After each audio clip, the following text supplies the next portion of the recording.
গত মৌসুমে ধানের বাজার দর ভালো থাকায় এই বছর লক্ষ্যমাত্রা ছাড়িয়ে রোপা আমন আবাদ করেছেন কৃষক। আর এই বিষয়ে আরো বিস্তারিত জানাতে ফরিদপুর থেকে সরাসরি যুক্ত হচ্ছেন সহকর্মী খায়রুজ্জামান সোহাগ। সোহাগ, ধানের ফলন কেমন দেখছেন আর বাজার দর পাওয়া নিয়ে কৃষক কি বলছেন? ধন্যবাদ সোহাগ, আপনি যথার্থই বলেছেন। গেল বছর ধানের ভালো দাম পাওয়ায় কৃষকরা এবছর অধিক পরিমাণ জমিতে রোপা আমন ধান আবাদ করেছেন। আমরা কৃষি সম্প্রসারণ অধিদপ্তরের তথ্য মতে যেটা জানতে পেরেছি যে এবছর ৭৮,৯৪০ হেক্টর জমিতে রোপা আমন ধানের লক্ষ্যমাত্রা নির্ধারণ করা হয়েছিল।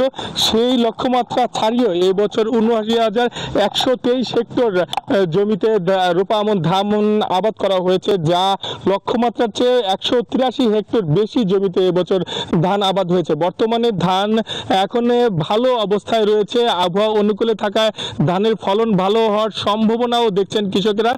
তবে এখন পর্যন্ত ধানের যে দাম রয়েছে সেই দাম পেয়ে কিন্তু কৃষকরা খুশি। যদি আগামীতে এই ধরনের দাম থাকে সেই ক্ষেত্রে কৃষকরা আরো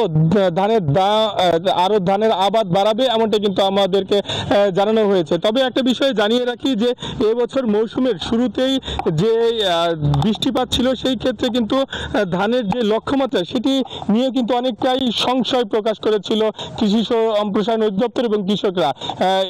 তবে কৃষক সংকটের কারণে কিন্তু এবছর বেশি উৎপাদন খরচ পড়েছে।